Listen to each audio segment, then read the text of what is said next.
Hello दोस्तों, मैं अंजलि यादव स्वागत करती हूँ आपके अपने YouTube channel Anjali global institute में। आई होप आप सभी लोग बहुत अच्छे होंगे और अपनी तैयारी को बहुत अच्छे से कर रहे होंगे। कहा जाता है वाकिफ कहाँ ज़माना हमारी उड़ान से, वाकिफ कहाँ ज़माना हमारी उड़ान से, वो और थे जो हार गए आसमान से। तो इसी लाइन के साथ आज के क्लास को अपने कंटिन्यू करेंगे हम। इससे पिछली क्लास में हमने देखा था गर्मपंथी आंदोलन की उत्पत्ति कैसे हुई। तो उसमें आप देखेंगे कि अंतर्राष्ट्रीय घटनाओं का भी असर पड़ा, जिसके अंतर्गत आपने देखा कि मिस्र, फारस, तुर्की में जनता जो है अपना आंदोलन चला रही थी। और उसी में आप इथोपिया जो है उसने इटली को हरा दिया। इथोपिया जो कि एक अफ्रीका का देश था और इटली जो कि एक यूरोप का देश था। तो अफ्रीका के देश ने क्या किया कि यूरोप को हरा दिया। फिर आप देखेंगे कि 1905 में जापान ने रूस को हरा दिया। और इसी संदर्भ में आप देखेंगे कि जापान को पीत आतंक कहा जाता है। जापान को क्या कहा जाता है? तो पीत आतंक कहा जाता है। तो ये सब ध्यान रखिएगा आप, पीत आतंक। ठीक है, आगे देखते हैं हम। तो देखेंगे आप कि ये सभी घटनाएं भारतीयों को स्वतंत्रता प्राप्ति की प्रेरणा देती हैं। फिर आप देखेंगे कि जो गर्मपंथी आंदोलन है उसकी उत्पत्ति का कारण ये भी रहा कि जो अंग्रेज थे, जो अंग्रेजी सरकार थी, वो कांग्रेस की मांगों को नहीं मान रहे थे। यानी कि 1892 तक के हुआ कि जो अंग्रेजी सरकार है वो कांग्रेस की मांगों को नहीं मान रही है। तो आप देखेंगे कि इसी संदर्भ में आप देखेंगे कि लाला लाजपत राय कहते हैं, लाला लाजपत राय ये कहते हैं कि हमने 1885 से लेकर 1905 तक का समय जो कि 20 साल का रहा, वो हमने यूं ही खराब कर दिया। मतलब हम अंग्रेज़ों की जो सरकार है उसके सामने हम मांग मांग के खराब कर दिए। नरमपंथियों द्वारा ये खराब कर दिया गया जो ये 20 वर्षों का समय है। लाला लाजपत राय ने कहा था कि हम रोटी मांगते हैं और हमें रोटी नहीं मिलती है।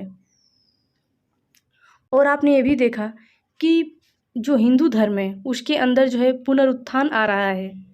उसमें आपने देखा कि जैसे स्वामी विवेकानंद हुए, दयानंद सरस्वती, बाल गंगाधर तिलक, अरविंद घोष, और जो ये हिंदू धर्म के अंदर पुनरुत्थान आ रहा है, इसके पीछे जो है पश्चिमी शिक्षा है। तो क्या है? तो पश्चिमी शिक्षा है। तो ये सब बातें आप ध्यान रखिएगा। मैंने बहुत ही डिटेल के साथ आप लोगों को स्वामी विवेकानंद, दयानंद सरस्वती इन लोगों को पढ़ा दिया है। अब आप देखेंगे कि गर्मपंथ का भारत की कौन सी घटनाएं जो है प्रभावित की। तो आपने देखा कि बंगाल का विभाजन जो कि 1905 ईस्वी में हुआ। आपने देखा कि जिसके कारण क्या हो रहा है कि अंग्रेज़ों के खिलाफ जो भारतीय जनता है उनमें आक्रोश पैदा हो रहा है। तो ये भी एक कारण बना गर्मपंथी आंदोलन की उत्पत्ति का। फिर स्वदेशी आंदोलन, हालांकि मैं जो स्वदेशी आंदोलन है उसको पहले भी पढ़ा चुकी हूँ। कुछ पॉइंट है जो इम्पोर्टेंट है उसे भी आप ध्यान रखिएगा कि जो स्वदेशी आंदोलन है जो कि आप देख ही रहे हैं, नाम से ही लग रहा है स्वदेशी आंदोलन। यानी कि इसमें क्या हो रहा है कि जो विदेशी वस्तुएं हैं उनका बहिष्कार किया जा रहा है। तो इसके अंतर्गत आप देखेंगे कि आर्थिक विकास हो रहा है। जो भारत है यहाँ पे आर्थिक विकास हो रहा है। आर्थिक क्षेत्र में क्या हो रहा है उसको हम देख लेते हैं। तो आप देखेंगे कि पहला पॉइंट हो जाएगा कपड़े मिलें खोली गई, और दूसरा पॉइंट क्या हो गया कि साबुन की फैक्ट्री खोली गई। तीसरा काम हो रहा है कि राष्ट्रीय बैंकों की स्थापना हो रही है, बीमा कंपनी खोली गई, हिंदू प्लस मुस्लिम इसमें भाग ले रहे हैं। तो ये सब चीज़ें जो रहीं ये सब इम्पॉर्टेंट है, इसे ध्यान रखिएगा कि भारत में कपड़े मिलें कब खोली गई, साबुन की फैक्ट्री कब खोली गई, भारतीय राष्ट्रीय बैंक की स्थापना कब हुई, बीमा कंपनी कब खोली गई। तो ये सब बातें ध्यान रखिएगा कि ये सब स्वदेशी आंदोलन के समय हुआ था। और इसी में आप देखेंगे कि बहिष्कार और स्वदेशी आंदोलन को आगे बढ़ाने के लिए कई स्वयंसेवक दल बनाए गए, कई समितियां बनाई गईं। आप देखेंगे कि 1905 में जो है कि राष्ट्रीय शिक्षा परिषद की स्थापना की बात हो रही है। किस चीज़ की बात हो रही है? तो राष्ट्रीय शिक्षा परिषद। तो ये सब ध्यान रखिएगा आप। तो इसकी बात कौन कर रहा है? 1905 ईस्वी में राष्ट्रीय शिक्षा परिषद की स्थापना हो रही है, उसकी बात कौन कर रहा है? तो उसमें नाम आता है रविन्द्रनाथ टैगोर और दूसरा नाम आता है बिपिन चंद्रपाल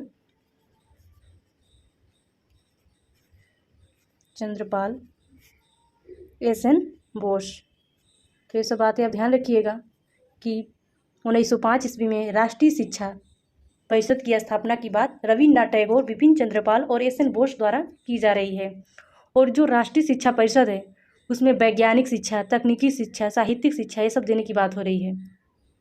इसी में और आगे आप देखेंगे तो देखेंगे कि अगस्त 1906 में बंगाल में जो है नेशनल कॉलेज की स्थापना हुई। तो किसकी स्थापना हुई? तो नेशनल कॉलेज की स्थापना हुई। तो ये सब बातें आप ध्यान रखिएगा। नेशनल कॉलेज, तो ये सब बातें आप ध्यान रखिएगा। और ये भी पूछा जा सकता है कि जो बंगाल में नेशनल कॉलेज की स्थापना हुई उसके पहले प्रिंसिपल कौन थे? तो प्रिंसिपल कौन थे? अरविंद घोष। हालांकि मैं ऐसे बता रही, इसे आप नोट जरूर कर लीजिएगा और ध्यान भी रखिएगा। इसी में आगे आप देखेंगे कि 1902 ईस्वी में क्या हो रहा है कि राष्ट्रीय शिक्षा को आगे बढ़ाने के लिए, यानी कि राष्ट्रीय शिक्षा जो है उसको प्रोत्साहित करने के लिए डांस सोसाइटी की स्थापना हो रही है। डांस सोसाइटी की स्थापना हो रही है। तो ये सब बातें आप ध्यान रखिएगा। और इसकी स्थापना कौन कर रहा है? तो सतीश चंद्र मुखर्जी। तो नाम इम्पॉर्टेंट है, इसे ध्यान रखिएगा। सतीश चंद्र मुखर्जी, तो ये सब ध्यान रखिएगा आप। और जो डांस सोसाइटी है उसके बारे में ये भी बात इम्पॉर्टेंट है कि विश्वविद्यालय स्तर की शिक्षा का विकल्प रखे। जो डांस सोसाइटी की स्थापना की गई सतीश चंद्र मुखर्जी द्वारा 1902 ईस्वी में, कब? तो 1902 ईस्वी में विश्वविद्यालय स्तर की शिक्षा के विकल्प रखेगा। फिर आप देखेंगे कि कला के क्षेत्र में अरविंद्रनाथ घोष जो है बंगाल में 1906 में इंडियन सोसाइटी ओरिएंटल आर्ट्स की स्थापना की। बात ध्यान रखिएगा, कला के क्षेत्र में कहाँ पे? तो बंगाल में 1906 में। तो ये सब ध्यान रखिएगा। कला के क्षेत्र में बंगाल में 1906 ईस्वी में अवनींद्रनाथ टैगोर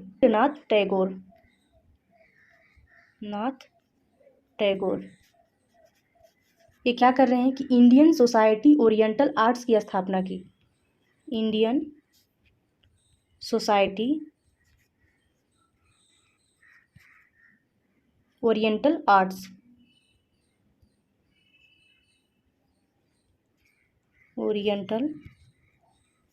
आर्ट्स, ठीक है, देखिएगा, इसलिए मैं कलर चेंज कर दी। इंडियन सोसाइटी ओरिएंटल आर्ट की स्थापना की। इसी में आप देखेंगे कि जो अच्छे कलाकार हैं उनको छात्रवृत्ति देने की बात की गई। तो सबसे पहला वो कौन सा कलाकार था जिसको छात्रवृत्ति दी गई? तो नाम आता है नंदलाल का। किसका नाम आता है? तो नंदलाल। तो ये सब ध्यान रखिएगा पॉइंट। तो आई होप आपको ये समझ आया होगा कि जो गर्मपंथी आंदोलन है उसकी उत्पत्ति का कारण क्या था, जो अंतर्राष्ट्रीय घटनाएं हैं उसका क्या असर पड़ा, और साथ ही कौन सी भारत की ऐसी घटनाएं थी जो प्रभावित की गर्मपंथी आंदोलन को। फिर जो स्वदेशी आंदोलन हुआ उसका आर्थिक विकास,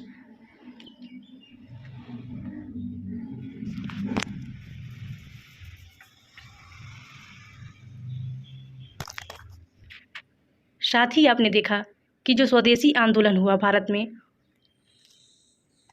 उसका क्या परिणाम हुआ आर्थिक विकास में। तो कपड़े मिलें खोली जा रही हैं, साबुन की फैक्ट्रियां खोली जा रही हैं, राष्ट्रीय बैंक की स्थापना हो रही है, बीमा कंपनी खोली जा रही है, और साथ ही साथ आप ये देख रहे हैं कि हिंदू मुस्लिम भाग ले रहे हैं एक साथ। बहिष्कार और स्वदेशी आंदोलन को आगे बढ़ाने के लिए कई स्वयंसेवक दल बनाए जा रहे हैं, कई समितियाँ बनाई जा रही हैं। और साथ ही आपने देखा कि 1905 ईस्वी में राष्ट्रीय शिक्षा परिषद की स्थापना की बात हो रही है। तो कौन कर रहा है? तो रविन्द्रनाथ टैगोर, बिपिन चंद्रपाल, एस.एन. बोस द्वारा किया जा रहा है। फिर आपने देखा कि 1906 ईस्वी में क्या हो रहा है? तो बंगाल में नेशनल कॉलेज की स्थापना हो रही है जिसके पहले प्रिंसिपल अरविंद घोष बनाए जा रहे हैं। 1902 में आपने देखा कि शिक्षा को आगे बढ़ाने के लिए, जो राष्ट्रीय शिक्षा है उसको आगे बढ़ाने के लिए 1902 ईस्वी में डांस सोसाइटी की स्थापना हो रही है, किसके द्वारा की जा रही है, तो सतीश चंद्र मुखर्जी द्वारा। फिर कला के क्षेत्र में अवनींद्रनाथ टैगोर जो हैं 1906 ईस्वी में ही क्या कर रहे हैं, 1906 ईस्वी में ही इंडियन सोसाइटी ओरिएंटल आर्ट की स्थापना की, और अच्छे कलाकारों को छात्रवृत्ति देने की भी बात हो रही है, जिसमें सबसे पहले नंदलाल को छात्रवृत्ति मिली थी। तो ये सब बातें इंपॉर्टेंट है, इसे ध्यान रखिएगा आप। अब हम देखेंगे जो क्रांतिकारी गतिविधियां हो रही हैं उसको। मैंने पहले ही बताया था कि जो भारतीय राष्ट्रीय आंदोलन का जो दूसरा चढ़ होगा उसको दो भागों में बांटा जाएगा, एक तो गरम दल आंदोलन और एक क्रांतिकारी गतिविधियां होंगी। तो गरम दल तो हमने देख लिया, अब हम देखेंगे क्रांतिकारी गतिविधियां। तो मुझे उम्मीद है कि आप लोगों को ये क्लास अच्छी लग रही होगी और बहुत ही अच्छे से कॉन्सेप्ट भी क्लियर हो रहा होगा।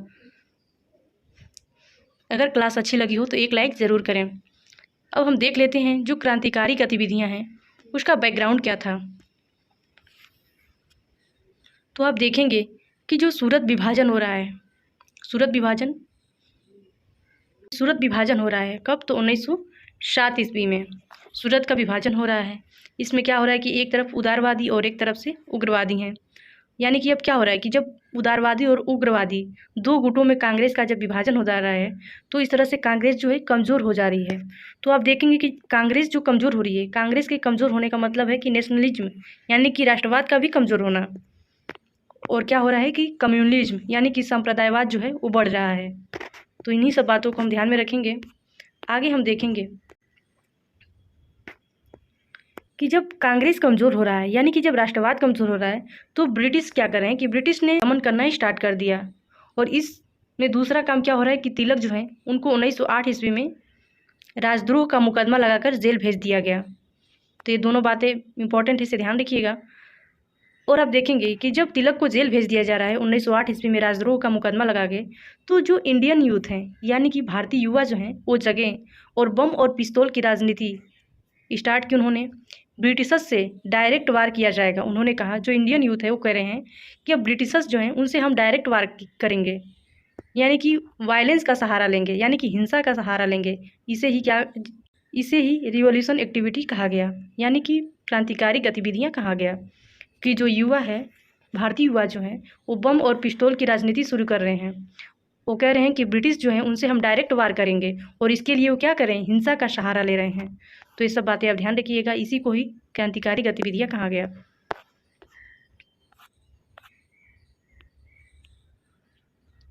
और इस तरह से आप देखेंगे कि बम और पिस्तौल की राजनीति स्टार्ट हुई। तो बम और पिस्तौल की राजनीति क्यों स्टार्ट हो रही है, तो सरकार से बदला लेने की भावना या स्थिति में, सेंस ऑफ रिवेंज, सरकार से बदला लेने की भावना में या स्थिति में। सरकार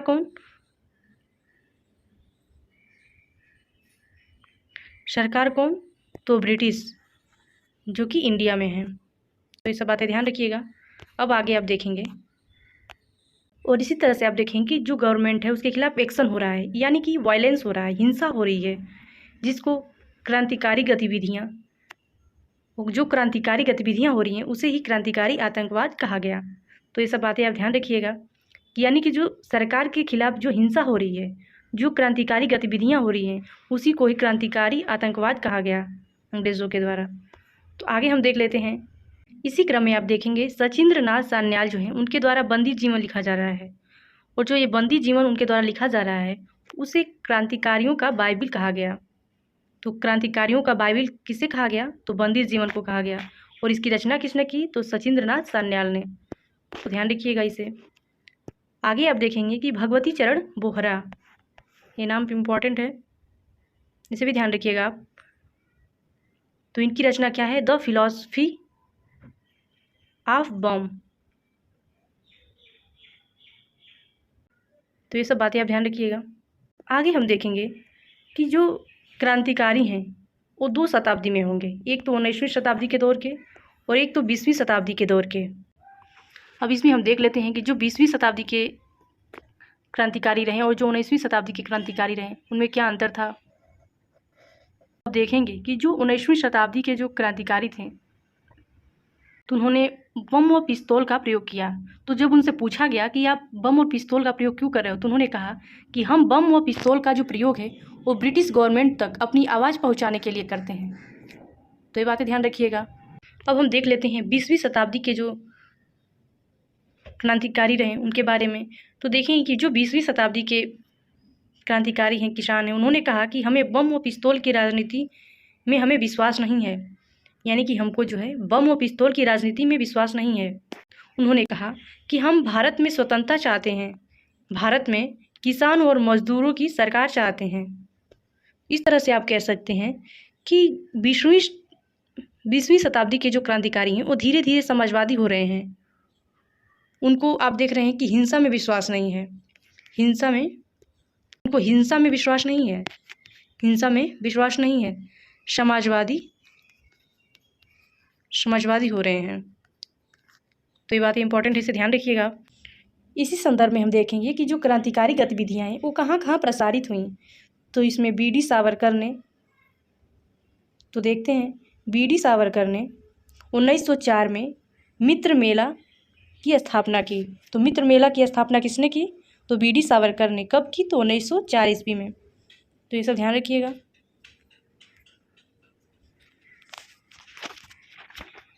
आगे आप देखेंगे कि 1904 में अभिनव भारत और मित्र मेला, ये दोनों जो हैं क्रांतिकारी संस्था थी, और ये कहाँ थी? तो महाराष्ट्र में। तो ये दोनों चीज़ें ध्यान रखिएगा। आगे देखते हैं, और इसी संदर्भ में आगे आप देखेंगे कि महाराष्ट्र में क्या हो रहा है कि 1897 का उधर है जब पहली घटना होती है, और उसमें क्या हो रहा है कि रैंड एम हर्स्ट की हत्या हो रही है। और वो कौन कर रहा है? तो चापेकर बंधु। कौन थे? तो दामोदर चापेकर और बालकृष्ण चापेकर ये कर देते हैं। ये दोनों मिलके जो है चापेकर बंधुओं ने रैंड एंड एम हर्ष की हत्या कर देते हैं, जो कि उसी समय तिलक जो है उनकी एक पत्रिका थी केसरी पत्रिका जो थी उन्होंने निकाली थी। इसी से प्रभावित होकर जो है कि चापेकर बंधु जो हैं उन्होंने हत्या कर दी।